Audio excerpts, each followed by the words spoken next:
isn't alive in this timeline is like, of course she's not. Like, that's how time travel works.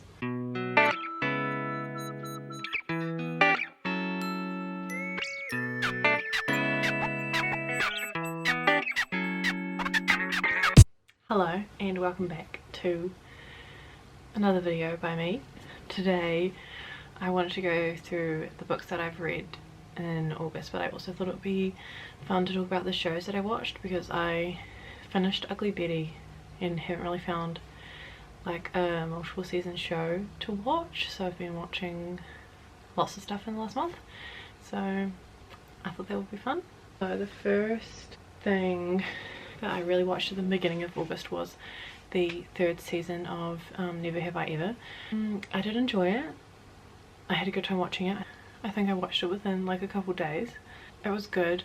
I guess I understand that the whole drama of it is who she's dating, so like she can't be dating one person for too long, but it's also really frustrating to watch. Like, I couldn't really remember what happened at the end of the last season, but then at the beginning she's with Paxton for like a couple episodes and then they break up and she's sad about it, but then she meets this new guy, Nurdish, and they date for a couple episodes and then they break up. He doesn't really seem like a nice guy, to be honest. He just does what his mum tells him to, and I'm like, grow a backbone. And then at the end it's like hinted that she might have feelings for Ben again, who, if you watched the first season, like, you would always be kind of rooting for him, but then he kind of disappears in season 2 and he starts dating someone else. So it's like you can't even really root for her to be with someone because she's always changing, which I guess keeps it entertaining. And then like her best friend Fabiola is in a relationship, but then they break up at the beginning of the season, and then she kind of dates Anisha for like a couple of episodes, but then they realize they're just friends, and then she likes someone else, and it's all just like really anticlimactic. And then also at the end of season 3 there's this whole, just in one episode I think, Davy randomly, without even trying, gets a scholarship for this really fancy school. And like throughout watching this show you've even forgotten that she's supposed to be like academically really good, because she's so busy flirting with guys and dating guys that like she's never in, like, shown in school. So you completely forget that she's even like supposed to be top of her class, and then she gets this scholarship to go to this really cool school because of it.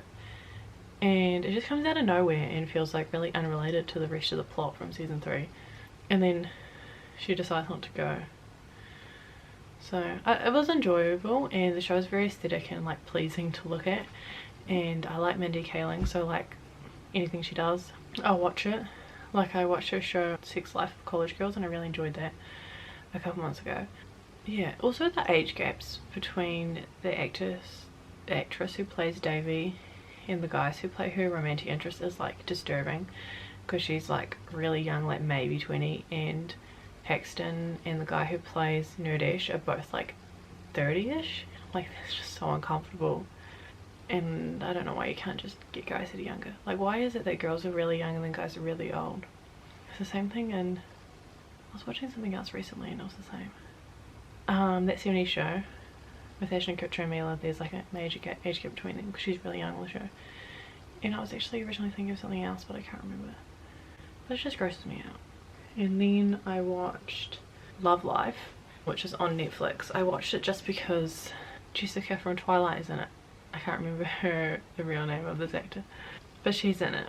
And I had this really weird feeling of deja vu the whole time I was watching the first episode, and I was like, why does it feel like I've watched this before? And it's because I have watched it before and it was so depressing that I was like, I'm not watching the rest of this. And the whole show is depressing, so it's basically all of the loves that she's had throughout her life, and so pretty much one episode is like one boyfriend, and it's just so uncomfortable and cringe, and like I would have to watch it on 1.5 speed or double speed to get through it because I was so uncomfortable, especially in all the scenes. Like at the end of an episode the relationship would have to fail somehow, so I would be so uncomfortable and all the breakup stuff, and then her life just sucks, and then she dates this guy who wasn't even very nice and marries him, and that's horrible. And then at the end she gets pregnant, which isn't really a plot twist, it's just a plot twist who it is with, because it's shown at the end of the first episode that she ends up pregnant. And then in the very last episode is where you're introduced to like the love of her life, and I thought that that was like just the end of the whole show, but then when I was googling the cast there's a season 2, which I will not be watching because it'll just be depressing. Like, life isn't, it's supposed to be like realistic relationship stuff so that you feel seen, but to me it just made me sad that there are people out there having such dysfunctional relationships. Like, she needs to go to therapy, and she does go to therapy, but only for like 1 session because it makes her uncomfortable. So, and then her friend is like, has this whole other plot line of ruining her relationship and being addicted to drugs and then getting married, and that was also depressing. So the whole show is just a bit sad.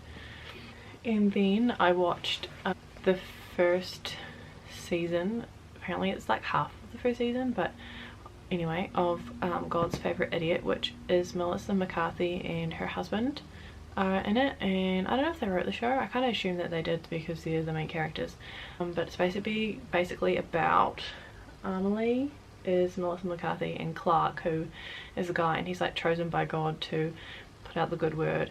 And personally, I don't believe in God and I'm atheist, but I still really enjoyed the show, and it was kind of pro-religion.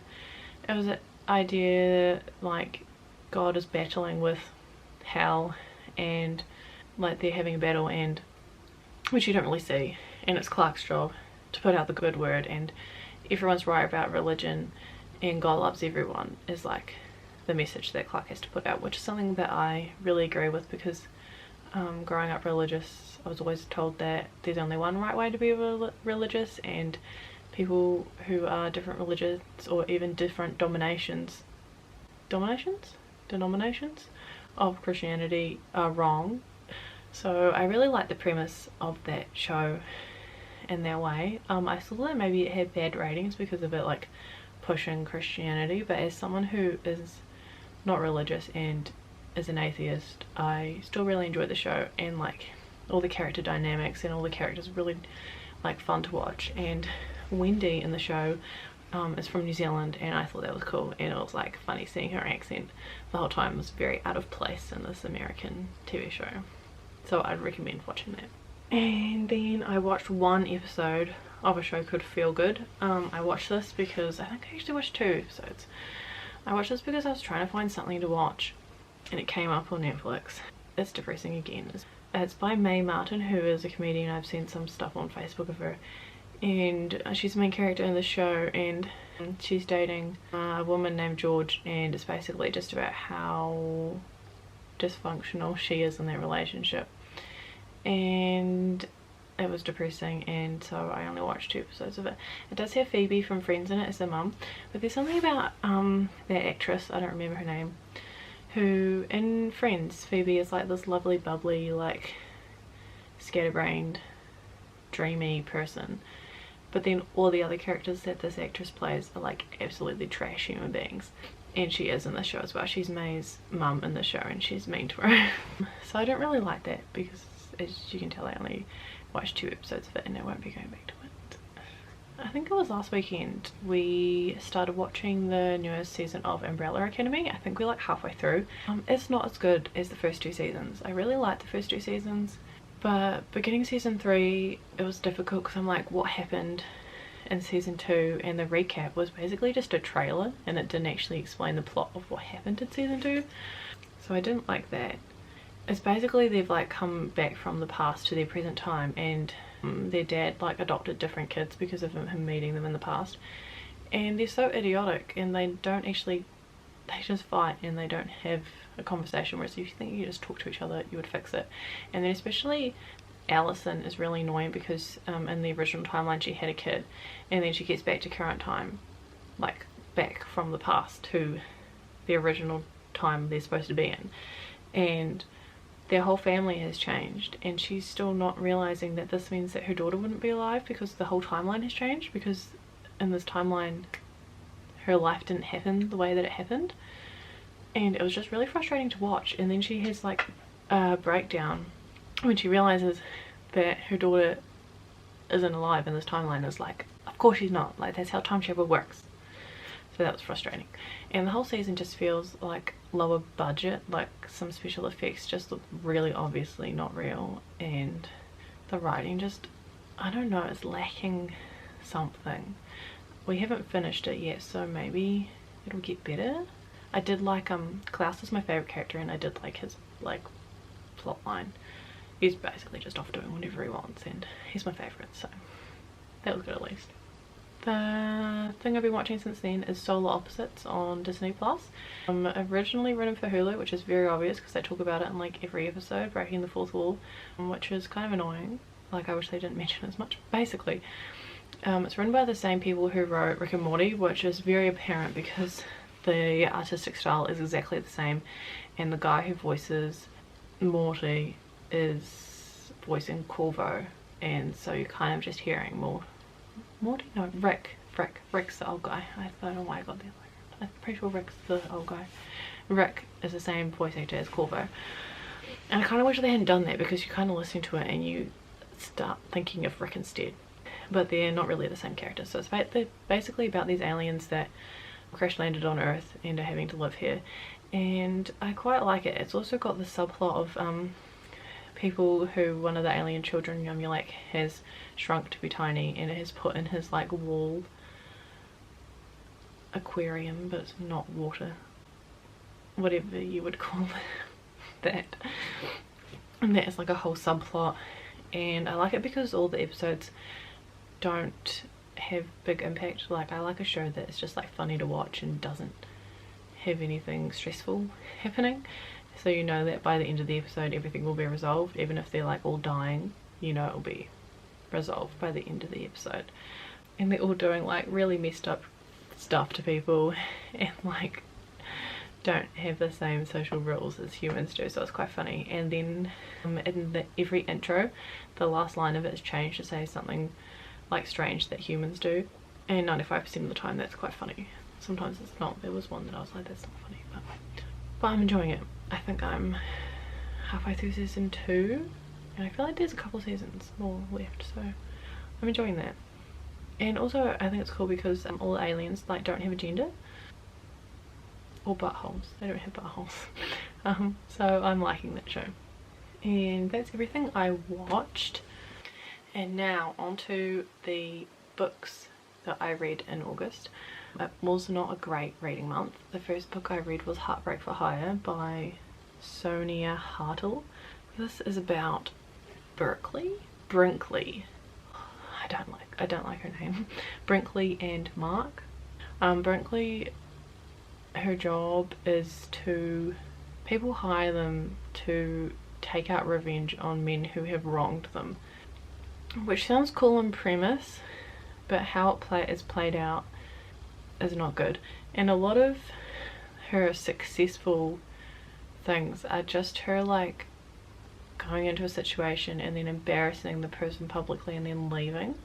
Like, there's a scene where she's been hired to take down this owner of a bar because he makes all the women there write the mechanical bill whenever someone pays for it, and then in the end she just like grabs the mic and says, "You have a tiny penis," and then leaves, and he's like really embarrassed. And it's like, it's just not good. Okay, and then she's supposed to have this enemies to lovers thing with this guy that she met because she was originally hired to take him down by someone, but then was like, he's so nice I can't do it. So like her very first job that you see her doing is with this guy Mark. Like, she's been hired to revenge him, and she fails at it because she starts to have feelings for him, and I'm just like, you're not even good at your job. And then this guy ends up getting hired as a heartbreaker by her boss, even though they're all like anti-men and hate men and have trauma against men. Their boss doesn't care and hires them anyway just to shake things up. He gets hired and is like buddied up with her, and it's just, it sounds like it would be interesting, but it's not, and it's actually really boring. I read the whole thing, but I basically just read through and read all the dialogue because it's not a good quality book. I wouldn't recommend reading it. In the end, they end up together. I don't really remember what even happens in the end. Feels like I read it a long time ago and it wasn't very good, so don't read that book. And then the next book I started reading was Jade City by Fonda Lee. I did not finish it. My computer says I got 68% of the way through. I stopped reading it because I got bored and it felt like the story had already like peaked and stopped, so I was like, what's gonna happen in the last 30%? I don't know, and I don't really care. But basically it's about this other universe where they live on an island that's kind of secluded from the rest of the world, and if you have the right, you're from the right bloodline, you can wear jade and it gives you special abilities like fighting that makes you faster and stronger, and reflexes are better, and you just basically become like a superhero when you wear this jade. But you can't wear too much of it, otherwise it also is bad for you, and if you don't have the right genes then you get like the shakes and itches and it makes you go crazy from wearing the jade, or you're a different bloodline and you're completely immune to it. So because of all this stuff, like, it's set up two clans who are kind of, who have come out of the war. There was a war that the grandparents were in and it's resulted in peace, but two clans that are against each other. There are three siblings who are Len, who was the pillar, so he's like the boss of this family's mob. Hilo, who is the horn, who is basically like the fists and beating up the bad guys, and Shay, who left the family but ultimately was always groomed to be the weatherman, who's like the strategist of the group. Then there are the mountain men, or the lantern men? The mountain men, who are like the other family, and competition between them. I don't know, it had a really interesting premise, but then there were so many people to keep track of, and then you get invested in this character Len, who's the pillar. He ends up in a fight, and when you kill the enemy you take their jade and wear it, and everyone sees you wearing that jade and it makes you more respected. But he couldn't handle that level of jade, so it was like making him go a bit crazy, and then he just dies. He, like, some kids are trying to attack him and he went off without his bodyguards, and then he falls in the river and drowns because of this like psychotic episode he's having from wearing too much jade. And when that happened I was just like, are you serious? Like, I was reading it and being like, Len can't die, like he's an important character, and then he does, which I guess it's like a sign of a good story that the character can die and the story continues. Like, that's some shit I read on Pinterest, is kill your main character because the story should still exist without them.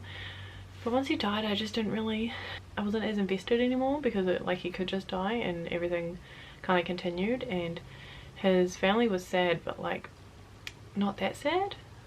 I don't know, they kind of just moved on because they had to, because this whole battle was happening against the other family and like people dying everywhere. And yeah, I just got bored, and Hilo, the other brother, like becomes the pillar, and then Shay agrees to being the weatherman, and I guess, and then someone else gets promoted to be the horn, which is what Hilo was before he became the pillar. And I just got to a point and I was like, I don't even care what happens, like it's all just like politics stuff between this family and this family, and it wasn't interesting enough to keep me grabbed into it. Maybe if there had been like some romance subplot it would have been interesting and I would have kept reading for that, but Hilo already had a girlfriend and they still managed to make that boring somehow. And Len was married but she fell in love with someone else, and then Shay is single at the moment, so it's yeah. I thought I had found like a really good series, but in the end I got bored. But if you liked that book, let me know how you felt about it. If you liked it, fair enough, I just got bored. My one successful book in August was Love on the Brain by Ali Hazelwood. I did do a whole reading vlog on this book, so if you want to go watch the video you can. I gave this 4 stars, and it's about Bee and Levi. They're enemies to friends to lovers.